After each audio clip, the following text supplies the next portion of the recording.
नमस्कार फ्रेंड्स, मी ॲडव्होकेट संजय गुरव. आज आपण भारतीय न्यायसंहिता BNS या कायद्यामधील कलम 76 या कलम 76च्या तरतुदी आज आपण सविस्तरपणे समजावून घेणार आहोत, अभ्यासणार आहोत. तर भारतीय न्यायसंहिता BNS कायद्यामधील कलम 76 हे जुन्या भारतीय दंडसंहिता म्हणजे IPS कायद्यामधील कलम 151शी संबंधित आहे. हे कलम सार्वजनिक शांततेविरुद्धचे गुन्हे म्हणजेच offence against the public tranquillity या अध्यायाचा एक महत्त्वपूर्ण भाग आहे. जेव्हा पाच किंवा पाचपेक्षा जास्त व्यक्तींचा कोणताही जमाव जो सुरुवातीला बेकायदेशीर नसेलही विसर्जित करण्याचा कायदेशीर आदेश दिलेला असतानाही कायदेशीर आदेश दिलेला असतानाही जाणीवपूर्वक त्यात सामील होतो किंवा विखुरण्यास नकार देतो, तेव्हा त्या कृतीला हे कलम प्रतिबंधित करते.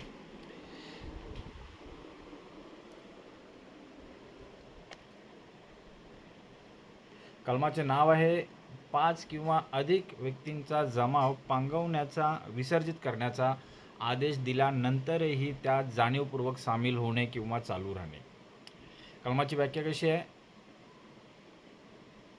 तरतूद काय कलमाची? जो कोणी 5 किंवा अधिक व्यक्तींचा कोणताही जमाव ज्याच्यामुळे सार्वजनिक शांततेचा भंग म्हणजे डिस्टर्बन्स ऑफ पब्लिक पीस होण्याची शक्यता आहे असा जमाव विसर्जित करण्याचा कायदेशीर आदेश दिल्यानंतरही हे माहीत असूनही त्यात सामील होईल किंवा त्यात तसाच राहील तर त्याला कोणत्याही एका वर्णनाच्या कारावासाची शिक्षा ज्याची मुदत 6 महिन्यांपर्यंत असू शकते किंवा दंड किंवा दोन्ही शिक्षा दिल्या जातील.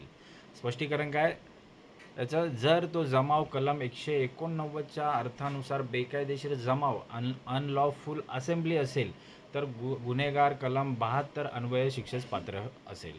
आता ह्या कलमाची पार्श्वभूमी काय, हिस्टॉरिकल बॅकग्राऊंड काय ह्या कलमाचं? तरी हा कलमाची पाळेमुळे ब्रिटिशकालीन भारतीय दंडसंहिता 1860च्या कलम 151मध्ये आहेत. वसाहतवादी काळात ब्रिटिश प्रशासनाने सार्वजनिक सुव्यवस्था राखण्यासाठी आणि ब्रिटिश राजवटीविरुद्ध होणाऱ्या कोणत्याही छोट्या मोठ्या जनसमुदायाला किंवा एकत्र येण्याला प्राथमिक स्तरावरच मोडून काढण्यासाठी या प्रतिबंधात्मक कायद्याची रचना केली होती.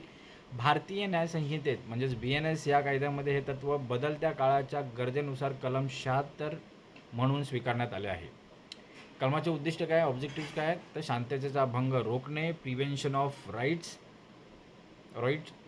जमाव हिंसक होण्यापूर्वी किंवा दंगल घडण्यापूर्वीच परिस्थिती नियंत्रणात आणणे, तसेच कायदेशीर आदेशांची अंमलबजावणी करणे, दंडाधिकारी म्हणजे मॅजिस्ट्रेट किंवा उच्च पोलीस अधिकाऱ्यांनी दिलेल्या शांतता राखण्याच्या आदेशाचा आदर राखणे, प्रतिबंधात्मक कारवाई, प्रत्यक्ष मोठा गुन्हा घडण्याआधी संभाव्य गुन्हेगारांना घटनास्थळावरून दूर करणे किंवा ताब्यात घेणे. आता आवश्यक घटक काय आहेत? इन्ग्रेडियंट्स ऑफ सेक्शन 76 या कलमाचे कलम 76चे आवश्यक घटक काय आहेत? तर कलम 76 अंतर्गत गुन्हा सिद्ध करण्यासाठी खालील घटकांची पूर्तता होणे आवश्यक आहे. व्यक्तींची संख्या, घटनास्थळी 5 किंवा 5पेक्षा जास्त व्यक्तींचा जमाव असणं गरजेचं आहे. तसेच घटक 2 शांततेच्या भंगाची शक्यता, ज्या जमावामुळे सार्वजनिक शांतता आणि सुव्यवस्था धोक्यात येण्याची शक्यता असावी लागते. घटक 3 कायदेशीर आदेश, सक्षम प्राधिकाऱ्याने पोलीस किंवा मॅजिस्ट्रेटने तो जमाव विसर्जित करण्याचा म्हणजे पांगवण्याचा कायदेशीर आदेश दिलेला असावा लागतो. चौथा घटक आहे गुन्हेगारी ज्ञान, मेन्सरिया आरोपीला तो आदेश दिला गेल्याची पूर्ण कल्पना ज्ञान असावे लागते. 5वा आहे उल्लंघन, ज्ञान असूनही त्या आदेशाचं ज्ञान असूनही जाणीव असूनही माहिती असूनही आरोपी त्या जमावात सामील झाला असावा किंवा तिथून बाजूला न होता तसाच थांबून राहिला असावा. तर या 5 घटक आवश्यक आहेत या कलमाच्या अंतर्गत गुन्हा सिद्ध करण्यासाठी, पूर्तता होण्यासाठी. आता या कलमाचे अपवाद आणि मर्यादा काय आहेत, एक्सपेक्टेशन आणि लिमिटेशन काय आहेत? तर पहिला आहे निष्पाप प्रेक्षक, इनोसेंट पासरबाय. जर एखादी व्यक्ती केवळ रस्ता पार करत असताना किंवा गर्दीत अडकल्यामुळे तेथे थांबली असेल आणि तिला आदेशाची माहिती नसेल तर ती या कलमाखाली दोषी ठरणार नाही. तसेच आदेशाची पोच न होणे, जर जमाव एवढा मोठा असेल किंवा लाऊडस्पीकर बंद असल्यामुळे पोलिसांचा आदेश आरोपीपर्यंत पोहोचलाच नसेल तर अज्ञानाचा लॅक ऑफ नॉलेजचा बचाव घेता येतो. तसेच संख्या 4 किंवा त्यापेक्षा कमी असणे, जर जमावात 5 पेक्षा कमी संख्या असतील तर हे कलम लागू होत नाही. तर हे ह्या कलमाचे अपवाद आणि लिमिटेशन्स आहेत, मर्यादा आहेत. आता कायदेशीर प्रक्रिया काय, प्रोसिजरल एस्पेक्ट काय आहेत या कलमाचे. तर गुन्ह्याचे स्वरूप कसं आहे, क्लासिफिकेशन कसं आहे गुन्ह्याचं, तर हे गुन्हा कशा स्वरूपाचा हा कॉग्निजेबल आहे. पोलीस वॉरंटशिवाय आरोपीला अटक करू शकतात. तसेच हा गुन्हा बेलेबल आहे, जामीनपत्र आहे. आरोपीला पोलीस ठाण्यातून किंवा न्यायालयातून जामीन मिळण्याचा अधिकार आहे. तसेच हा गुन्हा नॉन कंपाऊंडेबल, आपापसात न मिटवण्याजोगा आहे, तडजोड न करण्याजोगा आहे. हा गुन्हा तडजोड करून मागे घेता येत नाही. न्यायालय ट्रायल बाय कोणत्याही दंडाधिकाऱ्यासमोर एनी मॅजिस्ट्रेट या खटल्याची सुनावणी करू शकतो. ओके. आता पुराव्याचे स्वरूप आणि पुराव्याचा बोजा कुणावर असतो, एव्हिडन्स आणि बर्डन ऑफ प्रूफ.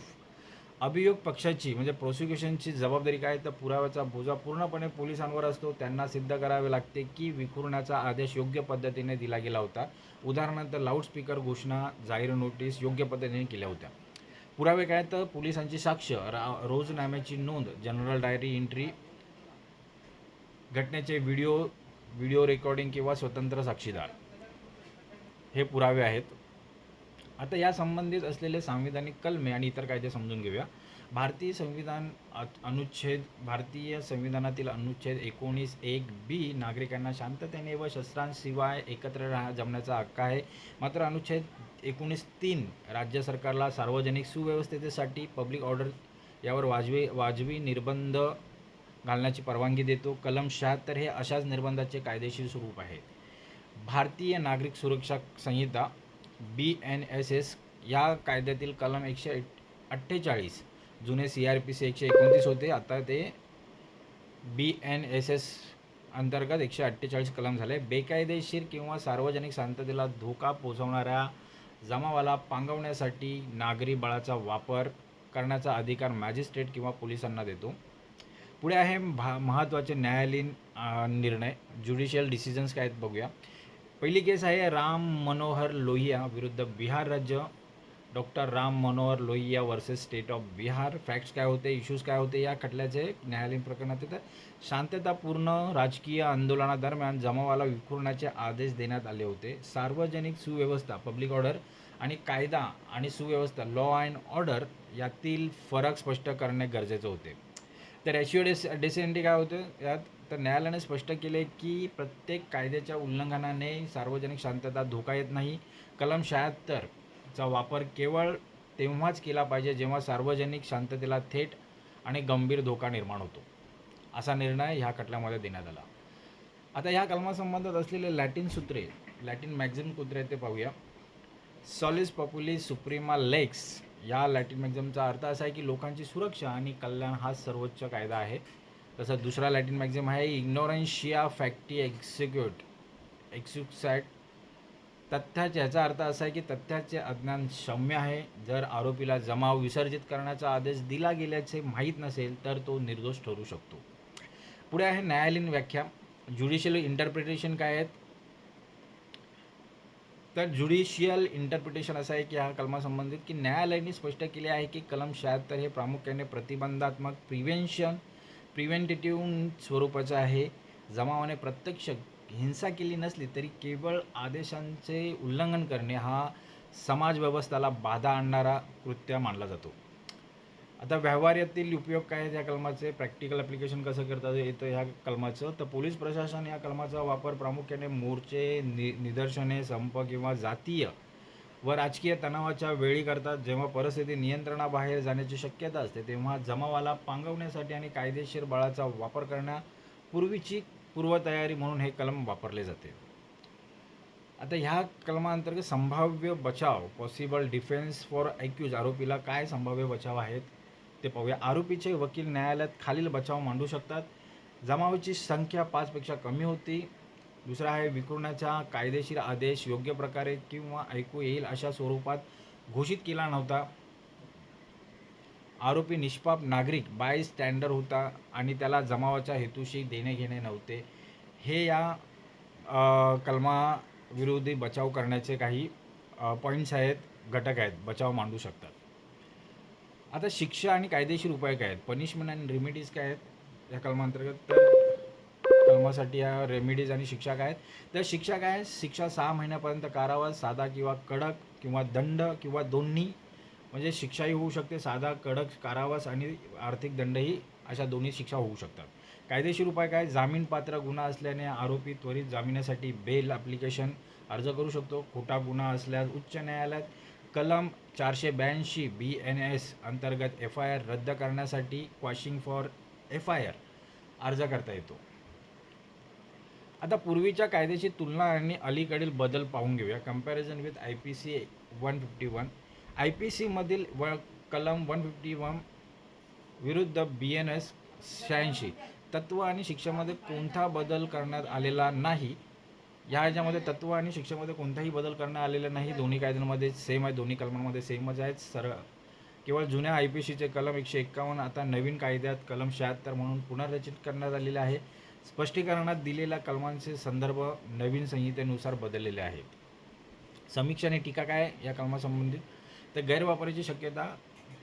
ह्या कलमामध्ये सार्वजनिक शांततेचा भंग होण्याची शक्यता असते. शक्यता हा शब्दप्रयोग अत्यंत व्यापक आहे.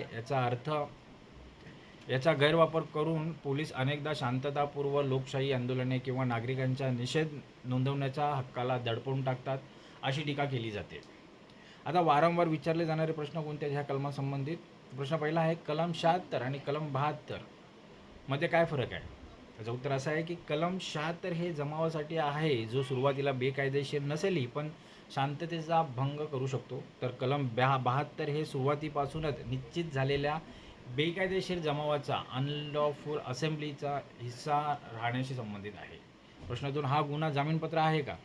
हो, हा गुन्हा कलम 76 अंतर्गत येणारा गुन्हा हा जामीनपात्र आहे. हा संपूर्ण जामीन बेलेबल गुन्हा आहे, ऑफेन्स आहे.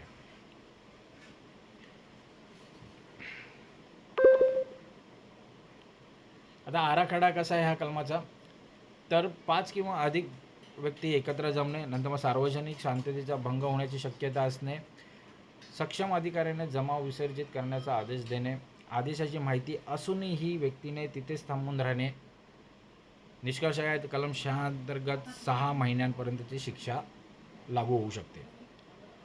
परीक्षेच्या दृष्टीने महत्त्वाचे मुद्दे काय आहेत? तर BNS कलम 76 वर्सेस BNS 89. बेकायदेशीर जमाव असणे ही 76ची पूर्वअट नाही, तर केवळ 5 लोक एकत्र असणे आणि शांततेचा भंग होण्याची शक्यता असणे पुरेसे आहे. गुन्ह्याचे वर्गीकरण कसं आहे? तर हा गुन्हा दखलपात्र आहे, कॉग्निझेबल आहे, जामीनपात्र देखील आहे, बेलेबल आहे, तसेच परीक्षेच्या दृष्टीने अत्यंत महत्त्वाचे आहे. निष्कर्ष काय काढता येईल हा कलमाचा? तर BNS हे कलम 76 हे समाज आणि कायदा यांच्यात सुसंवाद राखण्यासाठी पोलिसांच्या हातातील एक प्रतिबंधात्मक कवच आहे. नागरिकांच्या मूलभूत स्वातंत्र्याचा आदर करतानाच सामाजिक शांतता अबाधित राहणे हे देशाच्या सुरक्षेसाठी आवश्यक आहे. हाच या कलमाचा कायदेशीर गाभा आहे. तर मित्रांनो, आज आपण भारतीय न्यायसंहिता या कायद्यातील कलम 76च्या तरतुदी आज आपण सविस्तरपणे समजून घेतलेल्या आहेत. हे कलम अधिक चांगल्या प्रकारे समजून घेण्यासाठी, या कलमाच्या तरतुदी अधिक चांगल्या प्रकारे समजून घेण्यासाठी हा व्हिडिओ तुम्ही वारंवार पहा, जेणेकरून ह्या कलमाच्या तरतुदी तुम्हाला अधिक चांगल्या प्रकारे समजतील. असेच कायदेविषयक ज्ञान मिळवण्यासाठी, कायदेविषयक माहिती मिळवण्यासाठी आमचं चॅनल सबस्क्राईब करा, लाईक करा, शेअर करा आणि आपल्या प्रियजनांना, मित्रांना फॉरवर्ड करा, जेणेकरून त्यांचंही कायदेविषयक ज्ञान वाढेल, त्यांनाही कायदेविषयक माहिती मिळेल. तर आज आपण इथेच थांबूया. धन्यवाद.